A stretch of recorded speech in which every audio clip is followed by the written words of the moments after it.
Okay, now Mount Kenya region has been labelled as the cornerstone of the 2027 political matrix, with most presidential candidates pushing to woo the area electorates for chance to lead the country. Of course, however, the region stands at crossroads, especially at that point, of course, or since Gati Gachagua's impeachment, and of course taken a new turn with presidents or residents vowing to punish those they call traitors of the community in the next general election.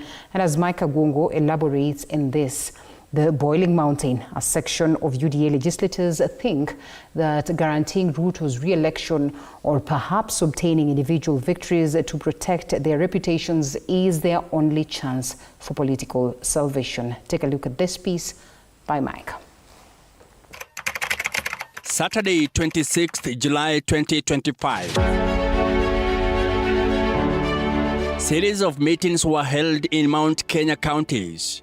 The purpose of the meetings, to change the strategy to counter the growing opposition in the mountain.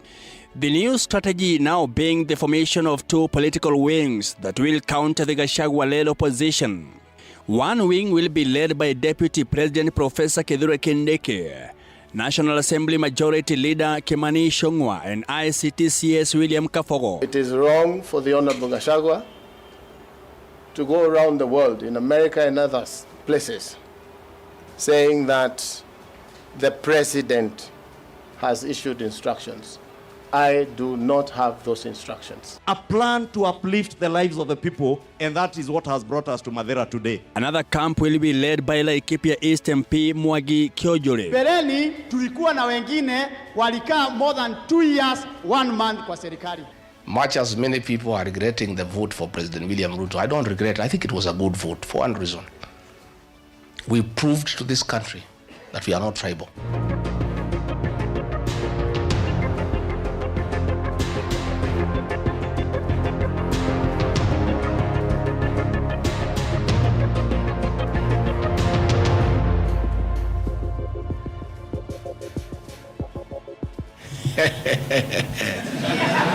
The impeachment of former Deputy President Rigathi Gachagua last year has changed the political temperatures in the vote-rich Mount Kenya region, a region that overwhelmingly voted for President William Ruto in the 2022 general election, which is now singing a different tune. Ndio tumwambie huyu William Ruto, yote yawezekana, yote yawezekana.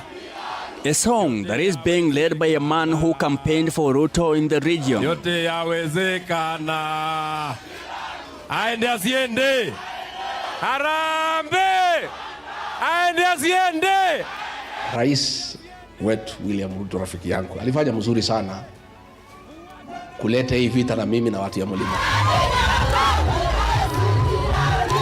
In the new approach to counter Gachagua, the Kindiki-led team is now aimed at improving the government communication on the project within the mountain, as opposed to responding to the opposition. It is true, and I freely admit, that due to suboptimal communication of our development agenda and a feeling of insufficient public engagement, we have lost many opportunities to walk the journey of transforming Kenya with everyone aboard. Na sisi hatuna ajenda ingine Kenya. Unajua huyu Kasongo anajaribu kutusomea. Neno ya kusema ati kuna chama unaleta sijui DCP ama chama gani. Pengine kwenu lakini si kwetu.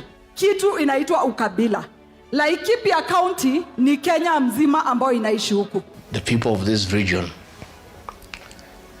are not tribal at all. I regard Gachagua as not tribal because I supported William Ruto, and it's not a Kikuyu. The mountain has become volatile politically so much that any political meeting in the region is so intense. Nitaungana na wale viongozi ambao wanasema kazi kwanza, siasa baadaye. Tumesema kazi kwanza, siasa baadaye. Ile vitu yote ulituahidi unaweza kataa kutupatia sawa sawa. Lakini maombi, tutaomba upende usipende. Wale walisema ati tunaenda bottom up, si ndio? Lakini rais alienda bottom, akaenda bottom, akaenda bottom, akafikia shetani akakuja na yeye. You cannot govern people by force. and you cannot force them to do what you want. In order to influence the political direction of the region before the general election in 2027, former Deputy President Rigathi Gachagua has been accused by DP Kindiki and a number of Kenya Kwanza MPs from the Mount Kenya region of engaging in political intimidation and unauthoritarian inclinations. Wenye wanangojea kushindana na sisi watungojea huko mbele. Saa hii hatuna time ya kuingilia mambo ya siasa kwa sababu hakuna campaign, hakuna uchaguzi. Tukutane pale, kila mtu atatoa rekodi yake. In an effort to win over the vote-rich region, the Kenya Kwanza lieutenants have since attacked the opposition, claiming that it is more concerned with securing personal power through intimidation and coercion of elected officials than with providing services. So that we can forge closer ties among ourselves as citizens of Kenya. Reduce barriers brought about by politics, ethnicity, religion. The former DP has on different occasions allegedly tried to coerce a section of legislators from the region into joining his political camp by threatening their re-election. Gachagua has since his impeachment cemented his political base in the region, which he anticipates will lead for political negotiations in the run-up to 2027 polls.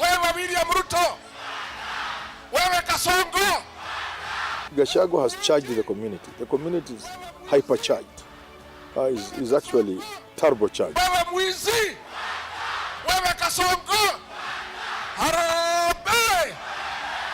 The politics in Mount Kenya is extremely charged because of the way Gachagua is playing. To the point people are calling him a tribalist. You know, he's rallying the community together. And that makes people say he's a tribalist, but he knows what he's doing. His intention is to unite the community. Gachagua's road to consolidate the mountain may, however, hit a snag after the elders from Mount Kenya East reaffirmed their support for their son, Professor Kindiki, condemning what they described as tribal wars being fueled by a former second-in-command. We believed then, and we still believe now, that the impeached former deputy president was not ready or able to support the development of our Mount Kenya East region. We noted he started dividing our region and bringing confusion, and therefore distanced ourselves from him and his style of leadership. Gachagua has been accused by the elders of purposely escalating tribal tensions between Mount Kenya East and Mount Kenya West, questioning whether his ongoing political attacks on Professor Kindiki were motivated by regional prejudice. We fully support President William Ruto, Deputy President Professor Kindiki, and the Kenya Kwanza government. In their criticism of Gachagua's overall political record, President William Ruto's Kenya Kwanza Brigade has pointed to his time as a district officer as early proof of leadership style characterized by division and failure. When Rigathi Gachagua fights the president, then people are like, okay, he's helping us. It's not because they like him, it's because they like what he's doing. And if you go to the village, you hear people say, "Ay, okay. Tunaweza msikiza lakini ni mzuri anapiga William, lakini hatuwezi mchagua." To offset his popularity, his former boss, the president, has resorted to powerful allies in the region, including Kimani Ichung'wah, Gigi Kagombe, Mwangi Kiojuri, Sabina Chege, among others. In Nyeri Wamunyoro village, allies are lining up at the residence of the ex-deputy president to vow loyalty and seek his endorsement to run for the upcoming parliamentary and county government elections. If you look at the politics of Central Kenya or Mount Kenya region, a lot of things have been changing. I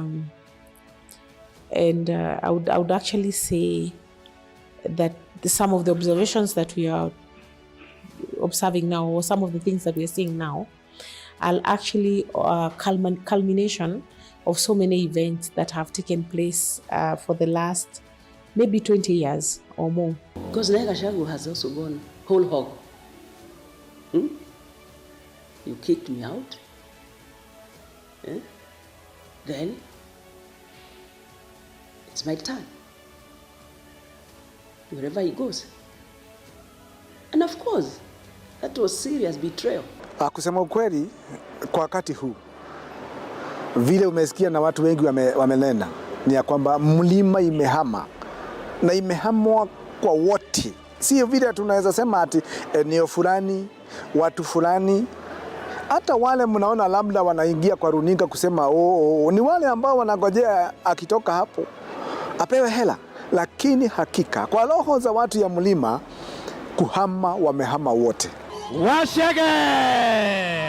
In efforts to gain the support of the vote-rich region before the 2027 elections, President William Ruto and his former buddy Gachagua are planning out alternative political tactics as the race for Mount Kenya intensifies. Similar to the Tanga group that Ruto established in 2018 to take on his then boss President Uhuru Kenyatta, Gachagua has founded a new political movement dubbed the Gati movement, which is made up of allies in the National Assembly. Yeah, of course, when Uhuru and Ruto got to a point of not really seeing eye to eye, there was a Tanga movement which propelled Ruto to power. So people are trying to see whether there's a parallel between that and what is happening, the one-term movement. Kenya's Mau Mau liberation fight in the 1950s is the source of the Kikuyu word Gati, which translates to the servants of the community. The phrase is to depict the new group, which primarily consists of lawmakers who rejected his impeachment, as the heroes of Mount Kenya region, at least according to Gachagua. Mimi kama ningekuwa nyinyi, ile tu ningeogopa medho seneta nikufukuzwa na watu ya Nyandarua. Hawa tu peke yako, uogope watu ya Nyandarua na Mungu. Hawa wakikufukuza umeisha. Sasa hii kiti ya chairman ni nini? Karongo, Nyutu, hata mkifukuzwa. But what is worrisome is that the same thing the president is doing is what he was crying about during the last term of Uhuru Kenyatta. Top Gati officials have referred to the group as the new voice of the Kenyan people, despite the fact that most of its actions are perceived as a replication of the Tanga political script. Ulimtoa, ulimngoa Rigathi Gachagua, ukatuaibisha sisi sote kama jamii. Ukimsimamisha pale, ukatuaibisha, lakini tukasema sawa. Ukatumia nguvu tuliyokupatia sisi kupitia kwa kura zetu. Hizo nguvu ukatumia kumwaibisha Rigathi Gachagua na sisi wote katika jamii. Na tunataka kuambia kitu ikafanyikia Rigiji, yule mtu tutauliza ni huyo Kasongo mwenyewe. Ni huyo Kasongo mwenyewe. Nonetheless, political analyst Herman Manyora claims that the group is the new Tanga, and that it is clear that it has adhered to the Tanga script. And you can, as you can see for yourself, the one-term movement is equally powerful. Whether or not it will remove Ruto from power is something we shall have to wait to see. Gachagua has begun assembling candidates to run against Ruto's allies in a number of elected seats in Mount Kenya in 2027. An apparent political retaliation for his alleged betrayal by dragging him out. To take on Ruto's allies who backed his impeachment, Gachagua has endorsed a group of his supporters for the upcoming by-election in Impere North. The seat fell vacant after former MP Geoffrey Ruto resigned following his appointment as Cabinet Secretary for Public Service and Human Resource Development.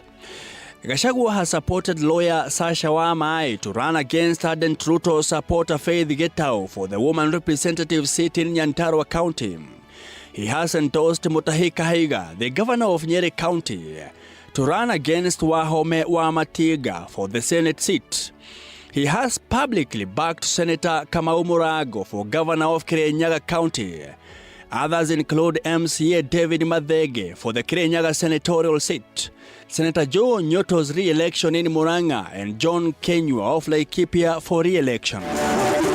To counter Gachagua's influence in the region, Ruto has appointed significant individuals in an equally potent political ploy. For instance, he has appointed William Kafogo, the recently nominated Minister for Information, Communication and Technology in Kiambu County, as his strategist.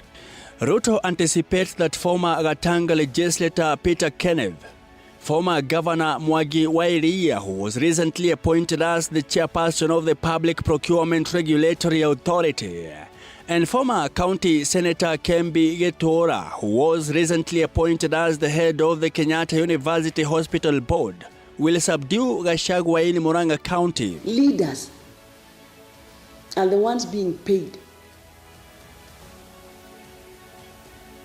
so that Gachagua does not address people. Who doesn't want to hear him?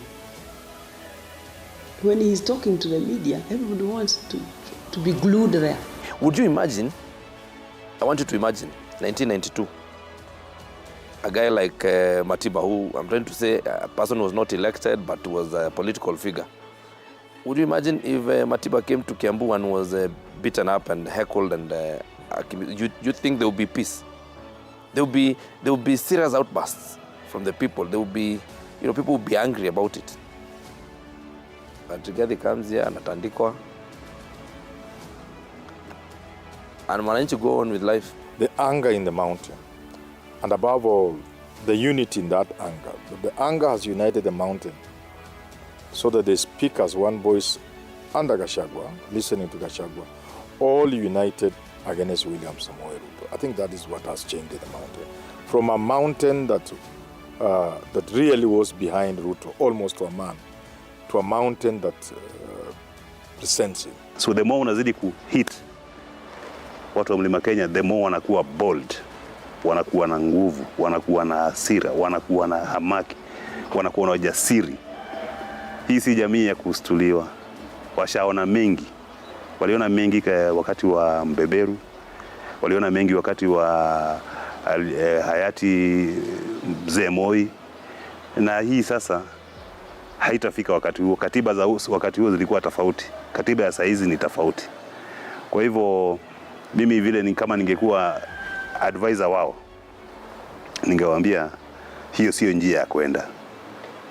Hiyo njia ya kuleta goons kuharibu mali ya watu wa Mlima Kenya, eti ndio isemekane kuwa ni Gachagua ameharibu mali. Hiyo sio njia ya kwenda. Watu si wajinga. The former second in command has cemented his political base in the vote-rich region, with his New Democracy for Citizens Party DCP taking momentum across the country.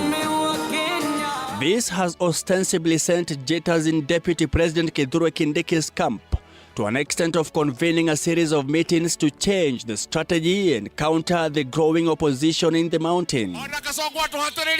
Gachagua has in the recent past accused Ruto of forming smaller parties in an attempt to divide the Mount Kenya region's large voter basket ahead of the 2027 polls. I want them to stick to the cause with which they began. The economic revolution the flame of the economic revolution must continue burning every single day of their lives until we get rid of this archaic economic system that has dominated us and regimes that have decided the law does not matter. Okay? And a system that has embedded us since 1920 that we must get rid of. That time is here. There's no other. The difference between Gachagua and Ruto was squarely about their power in Mount Kenya, in which Ruto was outgunned, but Gachagua was removed at the national level and now pushed to the Roko. Where does Kindiki comes in? He's articulating Ruto's agenda in the region. So he's likely to be pushed more to the region than to the national space. And therefore, when he's pushed from outside, urged to go to Mount Kenya to reclaim the space that Gachagua has taken, he's not going to be seen as tribal from a Kenyan dictionary. He's going to be seen as nationalistic by those who are pushing him. What we know about the people from the mountain, they hate betrayal very much. And what happens and the events after the impeachment of Rigathi Gachagua, that amounted to a huge betrayal, not only to Rigathi Gachagua himself, but to the people of the mountain. And what they have done, they have solidified and they have come together. They have a cause. They have a running cause which is driving them towards the election of 2027. While criticizing the shortcomings of the ruling regime, Gachagua has urged Kenyan youth to register for national IDs and voter cards ahead of the upcoming polls, noting that Gen Z have the power to vote President William Ruto out of office and elect a capable successor. However, the potential for increased division raises concerns about long-term implications for the region's unity. The political movement that will start in this mountain, 202 will look like a joke.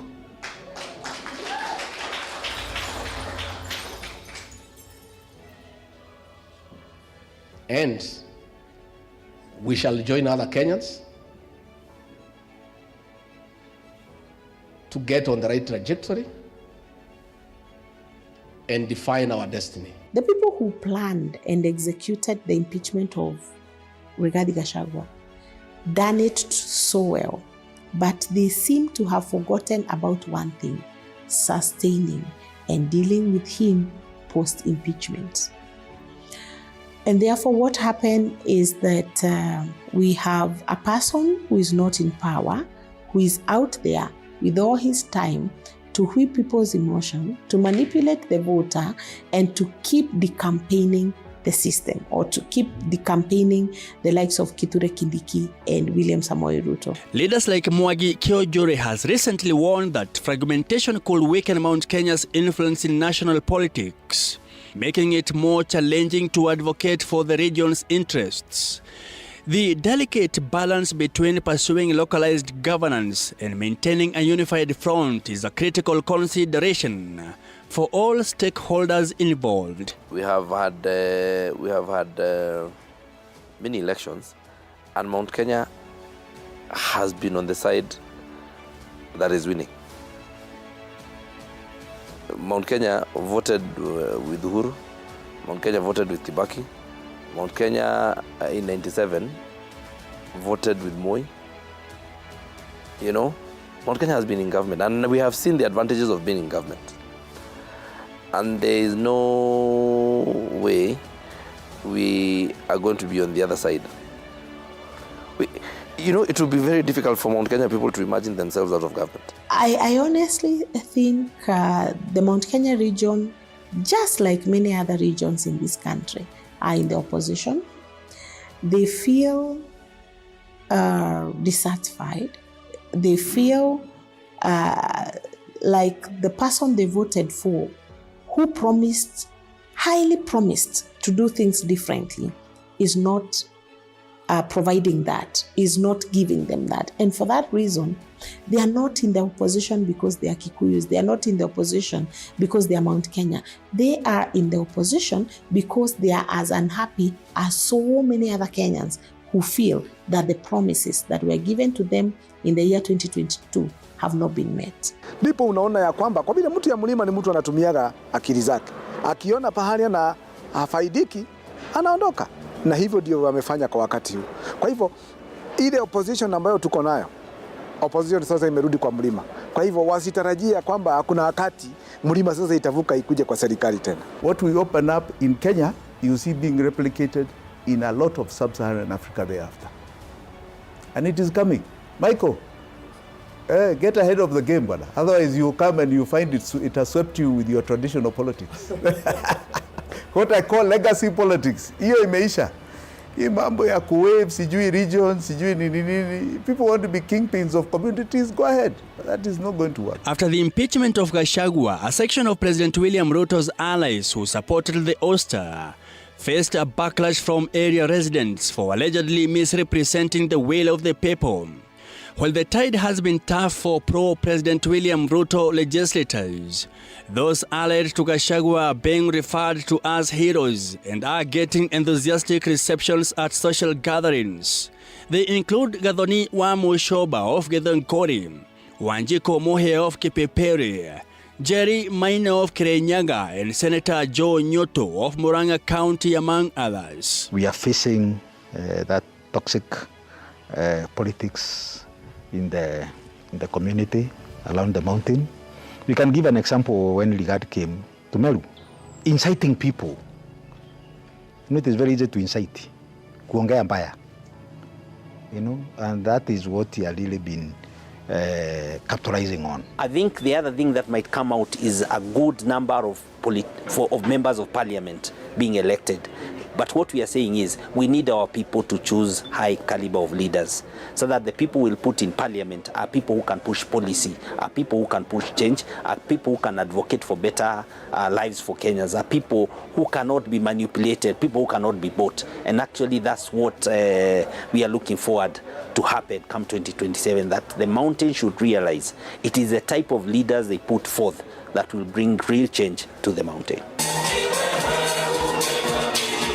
Gachagua has told the region to clearly mark all the legislators who voted for his impeachment and vote them out when the time comes.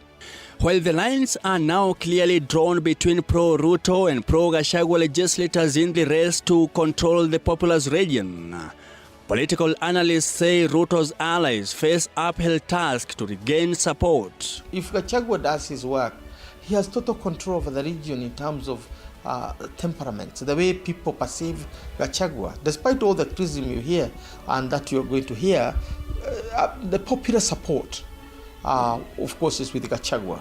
And I have said this before, it all depends on how he's going to handle this opportunity. Whether he's going to make bread out of it or is simply going to throw it out.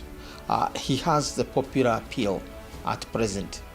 Where he's taking Mount Kenya region, I don't know, because I've not really seen a clear agenda saying this is what I want to achieve for Mount Kenya. Because removing Ruto is not an achievement. Just like putting him in was not an achievement. Because if you take it an achievement, then why are we complaining about Ruto? The circumstances under which Professor Kithure Kindiki took over power as second in command are such that he cannot be well received in the mountain. At least not that easily, and not now.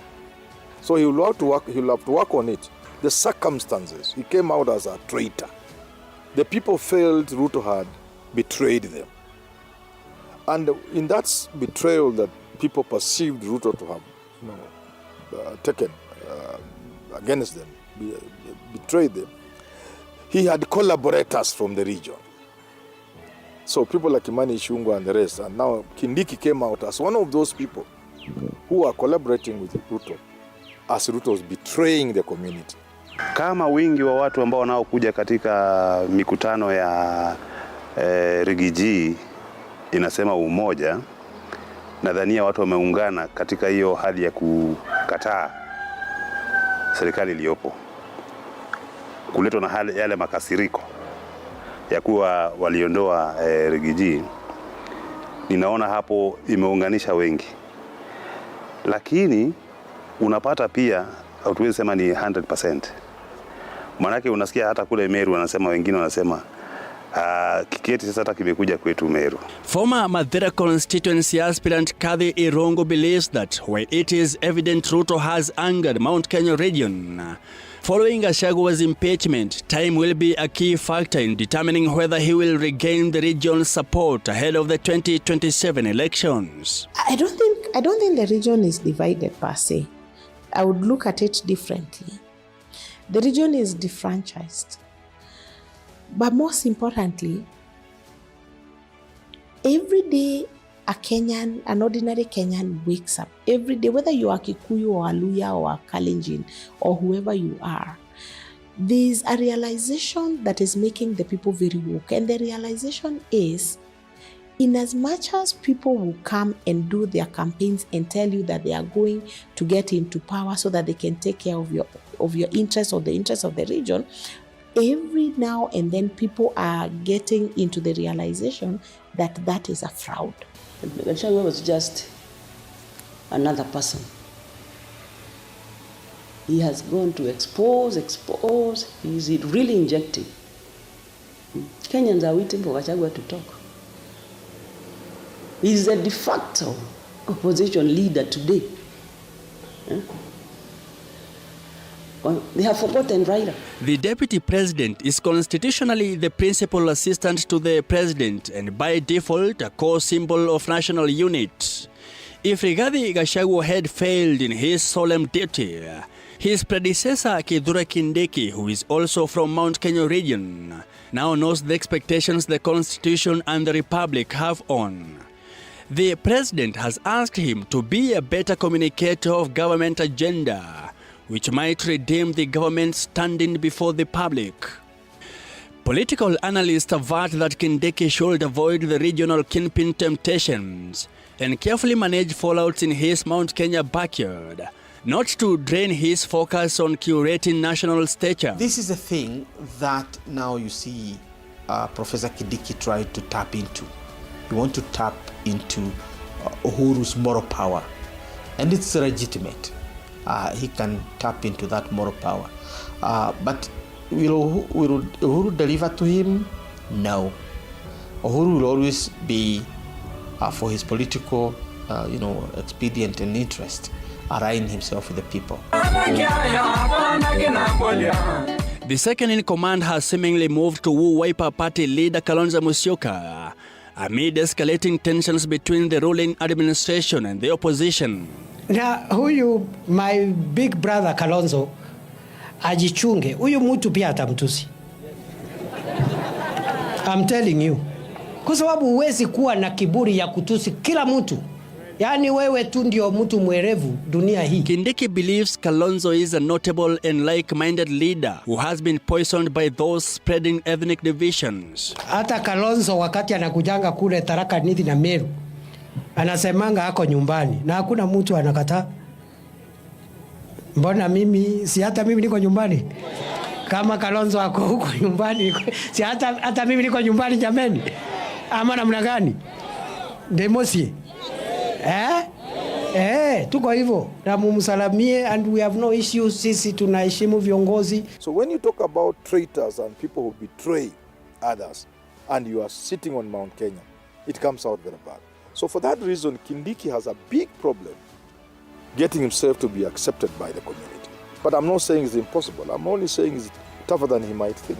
Wewe Zakayo, wewe mtu ya kutenga, wewe mwizi. Rigathi Gachagua has stacked his pretensions abrasively even when he is not in the country, boosted by his previous recognition as the regional kingpin of the Mount Kenya region due to his political seniority. However, when the table was turned and he started getting sidelined, Gachagua abandoned declarations of being the Mount Kenya kingpin, ultimately giving up the title to Uhuru Kenyatta. So unapata kuna pia timu kubwa sana ambaye inasema round hii watataka kusikiliza sauti yake. Japo kuwa wako disappointed kiasi kwa haongei. Na kama unavyomuona hata kwa runinga unasikia anasema ikifika wakati ataongea. Yeye alisema atakuwa anakiangalia televisheni na kuangalia matukio vile yanaenda. And therefore there is a scramble for Uhuru. And the scramble for Uhuru is very unique. It is based on the political power of Uhuru Kenyatta. He lost the official power, which you'd align with Kindiki or Ruto or Raila, who now hold official power. He has a moral power as a former president. And his strategy to keep quiet and only talk from time to time has also earned him a lot of power. There is power in silence. It is normally called the power of silence. Yeah, everybody would want Uhuru Kenyatta. Where everybody would stand for Ruto and anybody else on that side, and Gachagua and everybody. Gachagua has been saying very nice things about Uhuru because they know Uhuru is a prince. Uhuru is a Kenyatta. Uhuru is networked. Uhuru is resourced. If he's on your side, and that's why Ruto will go out of his way, and the tongues were wagging when he was in State House, and the way they were moving with Ruto, because that could affect the direction the mountain takes. I know Gachagua is the man to watch in Mount Kenya. Gachagua is the de facto leader of Mount Kenya today. But that Kenyatta element in Uhuru makes him somebody to watch. So everybody will be watching to see where Uhuru. A good example is this. If Uhuru came out, for example, in support of the Gachagua movement of one term, everything will be gone. For Ruto, it will be too difficult. He can't make a comeback. He can't overcome that.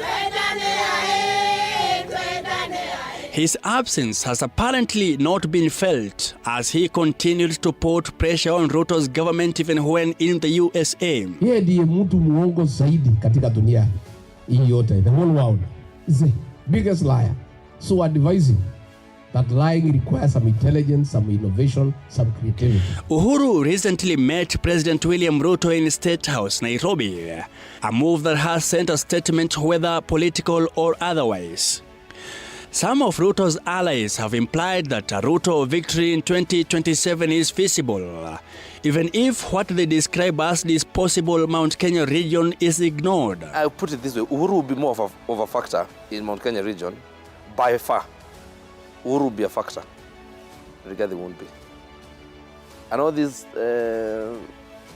shenanigans that you're finding here is Rigathi trying to catch the eye of President Uhuru. There's nothing else. The two presidential candidates of 2022 are together. Right? Raila and Ruto. And on the other hand, the deputies of those two presidential candidates are on this other side. And you say Kenyans have a choice. Already in 2022, 8 million did not vote for either of them. So why do you think that's going to be the choice? In the background, Ruto's supporters are in a panic over the prospect of losing not just their political post, but also their influence and commercial prospects connected to the government. I can tell you, as members of parliament from the mountain, we are no longer in the comfort zone. We are no longer in the comfort zone. We are sitting on the edge. You know, kwa sababu mwananchi strongly believe that we are not so much sensitive to the issues. Especially our first intent was on finance bill. Of course, the other issue was the impeachment. And of course, now come the other day of the 25th June, first anniversary of the Gen Zs. Let's get serious. We cannot be waking up every election to go and vote against, to go and remove. To started it with his hustler dynasty narrative of have-nots against haves. He started the economic issue debate. He did for elections. Yeah, pana regions. Until you get your kingpin. That's a mzungu thing. Brought in 1920. Ukileta kingpin ya ukabila hapa kwa meza, all right? Then the tribe must feel comfortable they are eating. Because he's eating, you're eating. That is finished, my friend. That is finished. Today, William Ruto is the president. You think a Kalenjin is not hungry like anybody else? More important question people are asking, what impact will this have on 2027 if Uhuru now joins Raila to support Ruto? And there are those who add, Kalonzo is on the way. Matiang'i is on the way. A major threat to Ruto's re-election has subsequently arisen from Gachagua's cooperation with notable opposition figures, including Martha Karua, Justin Muturi, Mithika Linturi, Kalonzo Musyoka, Fred Matiang'i and Eugene Wamalwa. Gachagua has demanded that people who support Ruto, particularly the MPs who supported his impeachment, be labeled as community traitors and that history take a negative view of them ever since. The direction Gachagua points is likely going to be the direction the people go. And this is easy. What he has done is to unite the people in anger. And it's that anger that will drive the people in the direction he points. Some UDA supporters, however, think that guaranteeing Ruto's re-election or perhaps obtaining individual victories to protect their reputations is their only chance for political salvation. Everybody now will be fighting for his own life, okay? Because the president has his own arithmetics at the national level. My arithmetics have been at this constituency called Mara, and now I'm expanding to the Kindiki County. Okay, so now everybody will be left to pursue their own arithmetics, because our prayer is, as William Ruto get a second term, I also get elected in the position I'll be vying for as the governor of the Kindiki County. You cannot say that I have Mount Kenya in my hand. You cannot go to negotiate with Mount Kenya.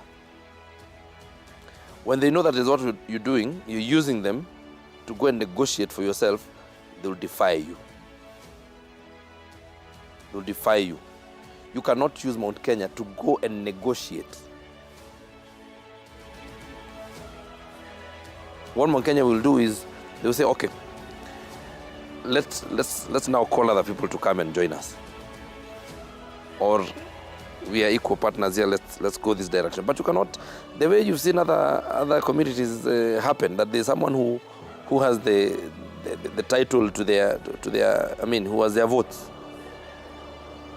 On Kenya itakuwa ngumu. Mike Kagwango, TV 47, Nairobi.